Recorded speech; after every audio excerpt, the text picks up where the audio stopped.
इब्तिदा करते हैं खुदावंद के बाबरकत नाम में जो दिलों के भेद खूब जानता है। पास्टर एडिसन का और जॉन टीवी का आप सब देखने वालों को सलाम पहुँचे।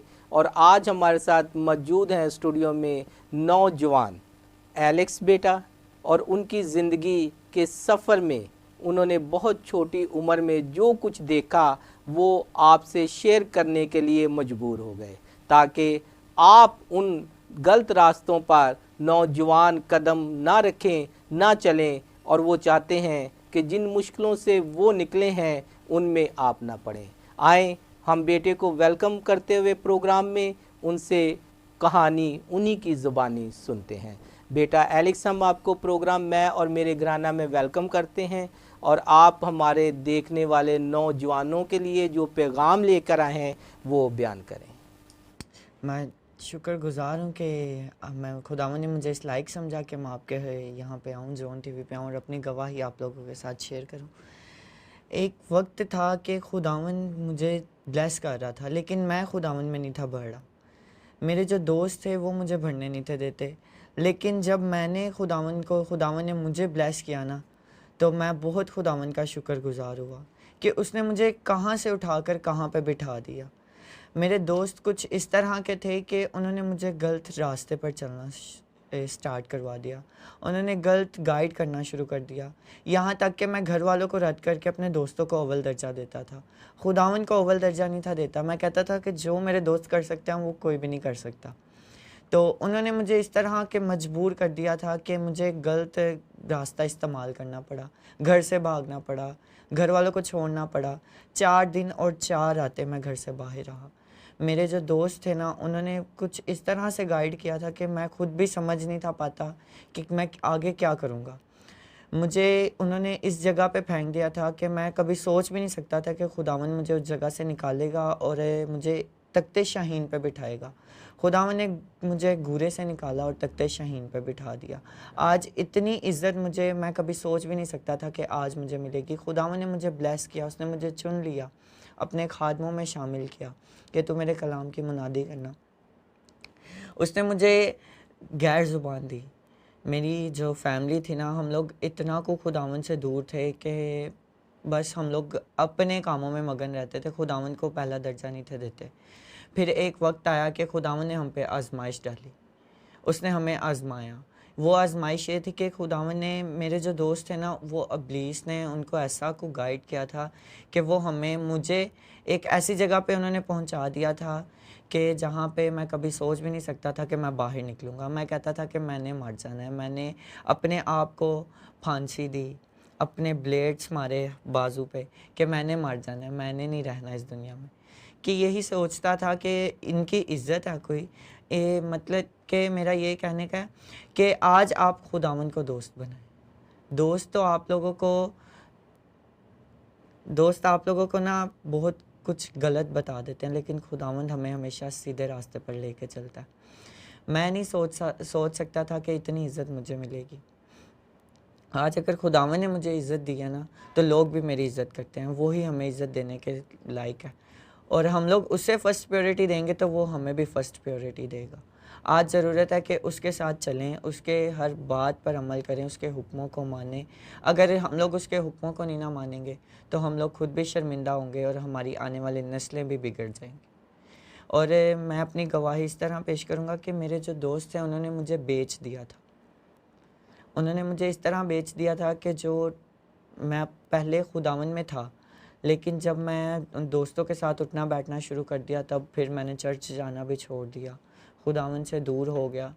फिर उन्होंने मुझे इस तरह बेचा कि जो ट्रांसजेंडर होते हैं ना, उनके साथ उन्होंने मुझे शेयर कर दिया।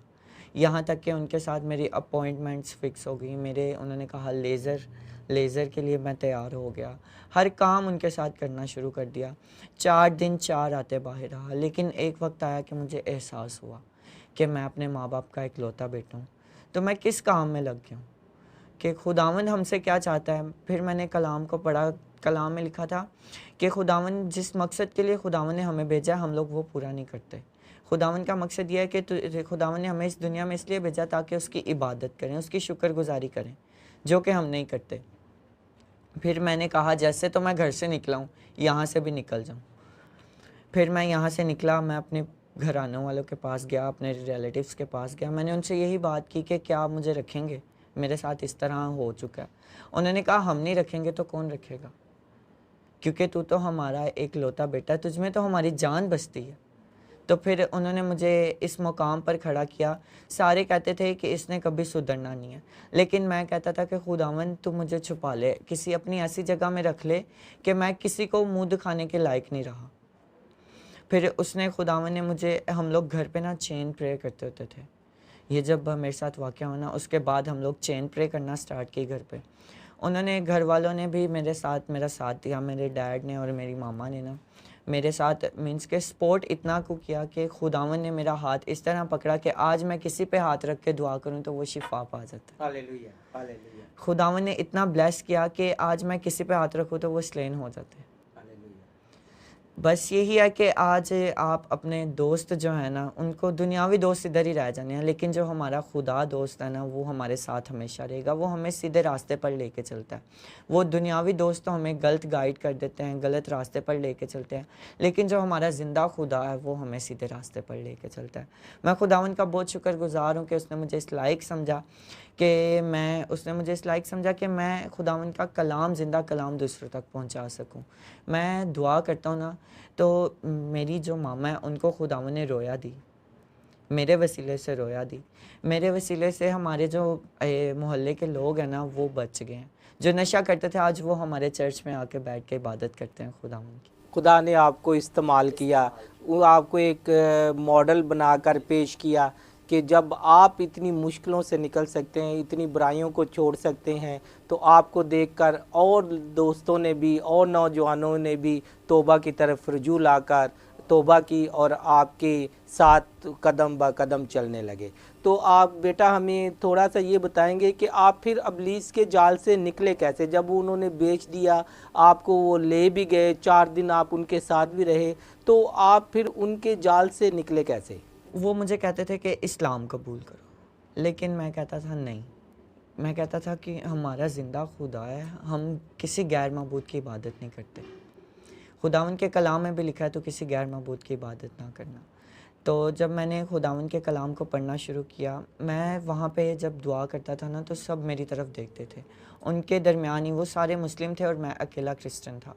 तो मैं जब दुआ करता था तो वो सारे मुझे देखते थे। मैं कहता था कि खुदावंद अगर तू यहाँ पे मुझे लेके आया तो तू ही मुझे इस मुश्किल से निकालेगा, तू ही मुश्किलात का हल है, तू ही हल मुश्किलात है, तू ही मुझे इस मुश्किल से निकालेगा। और मैं खुदावंद का शुक्र करता हूँ कि उसने मुझे वहाँ से निकाला। एक दिन था, 4 दिन बाद मेरे घर वालों, ना मेरा उनके साथ कोई राब्ता था घर वालों के साथ, ना उनके साथ कोई मीन्स के कॉन्टैक्ट था कि मैं उनसे बात कर सकूं। मेरे फ़ोन जो थे वो भी उन्होंने मेरे से छीन लिए, मेरा सब कुछ उन्होंने छीन लिया। हमें बाएँ पहनाते थे जो कि मुस्लिम लोग पहनते, हमें बाएँ पहनाते थे, हमें नकाब करवाते थे और फिर हमें कहते थे जाओ सैल करके ले आओ, ते मांग के ले आओ। लेकिन मैं कहता था कि खुदावन तूने मुझे अगर ये यहाँ पे भेजा ना, तो तू ही मुझे यहाँ से निकालेगा, तू ही मुझे अबलीस के मंसूबों से निकालेगा। अगर अबलीस इस्तेमाल कर रहा है तो तू भी मुझे इस्तेमाल कर। और एक वक्त ऐसा आया कि उसने मुझे इस्तेमाल किया, एक वक्त ऐसा आया कि उसने मुझे उस मुश्किल से निकाला। कैसे निकाला, यही तो हम जानना चाह रहे हैं कि क्या वसीला बनाया उसने, किस वसीले से, किस ज़राए से आपको वहाँ से निकाला? मैं यही सोचता था, कलाम के वसीले से मुझे निकाला गया। मैं कलाम, बाइबल मेरे साथ थी और मैं पढ़ता था। जब मैं बाइबल पढ़ता था तो वो कहते थे ना पढ़ा कर, इसमें कुछ भी नहीं है क्योंकि ये बदल दी गई है। लेकिन मैं कहता था जो खुदावन के मुंह की बातें हैं वो कभी ना टल सकती हैं और ना बदल सकती हैं। तो मैं जब कलाम पढ़ना शुरू किया तो मैं कहता था कि खुदावन तू मुझे निकाल, इस मुश्किल से निकाल। तो जब आयात कुछ ऐसी थी कि जो मेरे दिल में लग गई थी, तो फिर मैंने खुदावन से अहद किया कि खुदावन मैं यहाँ से निकलूँगा।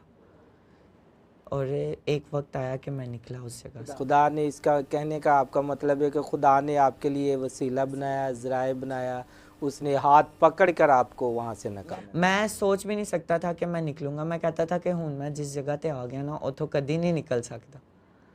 तो लेकिन खुदावन का शुक्र है कि उसने मुझे निकाला उस जगह से।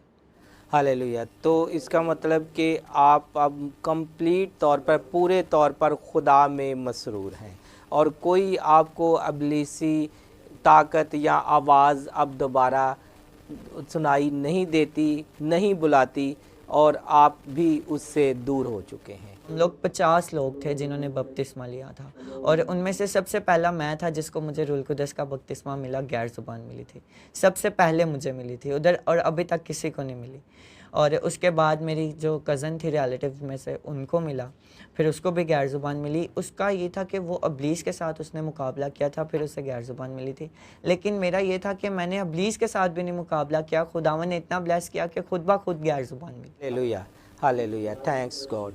बेटा आपका बहुत बहुत शुक्रिया कि आप हमारे प्रोग्राम में आए और आपने अपनी गवाही शेयर की, जो अब नौजवान सुनेंगे और यकीनन वो इससे रहनुमाई हासिल करेंगे और वो इन मुश्किलों से, इन रास्तों से बच सकेंगे, क्योंकि जो भी एक दफ़ा सुनकर दिल से उसे कबूल करता है तो यकीनन वो तौबा की तरफ चलता है, जैसे आपने किया।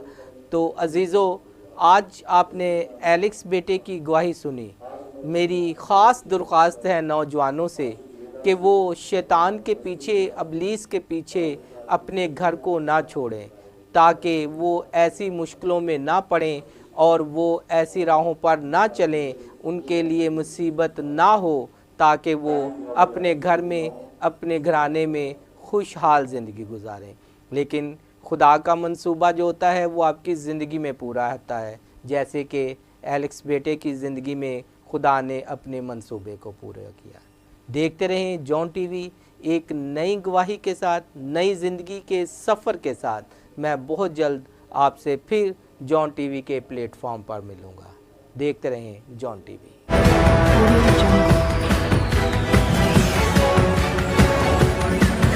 Audio Jungle.